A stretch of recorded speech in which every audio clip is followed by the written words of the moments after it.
বন্ধুরা, Radhe Radhe, good morning. আশা করি সবাই ভালো আছো, সুস্থ আছো। আমি তোমাদের অফিসা সংসারের সমস্ত কাজবাজ গুছিয়ে এখন চলে যাচ্ছি একটা জরুরি দরকারে।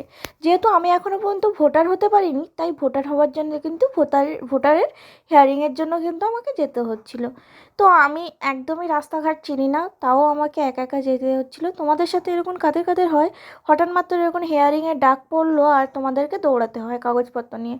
তো আমার যেতে হচ্ছিলো। আর আমি একা একা না, একবার প্রথমে স্কুলটা গিয়েছি, তখন হয়নি, আবারও এসেছি। মানে এরকম 2-3 বার যাতায়াত করতে আমার হয়েছে। মানে ওনারা কী চায় আমি ঠিক বুঝি না।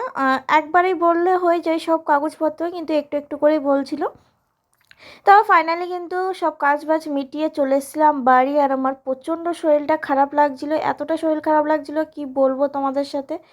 আর খুবই শরীরটা খারাপ লাগছিলো, আর মন মেজাজ খুবই খারাপ, দেখতেই পাচ্ছ আমার। সারাদিনে ঠিকঠাক করে খাওয়া দাওয়া হয়নি, তারপরে কিছু খাওয়া দাওয়া করে এখানে দেখতে পাচ্ছ রেস্ট নিতে চলে এসেছি।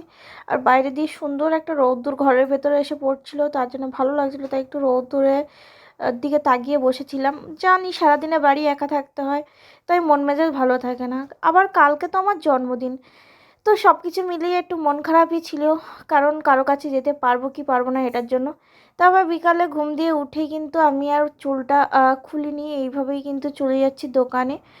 আর দোকানে তো যেতেই হবে, যত কষ্ট কি করব বলো। আর ব্যাগটা গুছিয়ে নিয়েছি, চলো যাওয়া যাক দোকানে।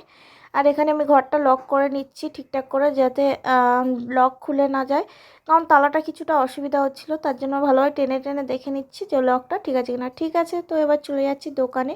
ফাইনালি কিন্তু দোকানে পৌঁছে গেছি। আর গিয়ে একদমই ভালো লাগছিলো না, কারণ সারাদিনে একদমই বেচাকেনা ছিল না সেরকমই, তাই দোকানে বসতেও ভালো লাগছিলো না। তো আমি ওরকম 8টা অবধি থাকার পরে কিন্তু চলে যাচ্ছিলাম বাড়ির উদ্দেশ্যে। আর এখানে দেখতে পাচ্ছ আমার মুখ চোখের অবস্থা, চোখের তলায় পুরো কালি পড়ে গেছে, আর ভালোও লাগছে না। আর দেখো সারাদিনে নেল পলিশও মাখার টাইম পাইনি, নখগুলোর অবস্থা একেও যাচ্ছে তাই। তো নিজের দিকে তো দেখার টাইমই পাই না, কারণ সংসারে এত কাজের চাপ হয়ে যায় মাঝে মাঝে যে নিজের দিকে খেয়ালই থাকে না। তো এখানে দোকান বন্ধ করে দোকানটা লক করে নিচ্ছি ঠিকঠাক করে, তারপর চলে যাব কিন্তু বাড়ির উদ্দেশ্যে। দোকান লক করে চলে এলাম বাড়ি। আর বাড়ি এসেই সংসারে আবারও সমস্ত কাজ আমার করে নিতে হলো। যেহেতু আজকে আমার শরীরটা ভালো লাগছিল না, তাই তাড়াতাড়ি খেয়ে নিয়েছিলাম, আর বেশি লেট করিনি। আর তোমাদের দাদাভাই আসতে অনেকটাই লেট করছিল, তাই জন্য আর আমি পাচ্ছিলাম না। আর এখানে দেখতে পাচ্ছি আমি দরজাটা লক করেই কিন্তু ঘুমিয়ে পড়েছিলাম, তোমাদের দাদাভাই এলে তারপরে কিন্তু দরজা খুলেছিলাম। তো আজকে ভিডিওটা বেশি লং করতে পারিনি, এখানে এন্ড করছি। ভালো থেকো, সুস্থ থেকো, নিজেদের খেয়াল রেখো।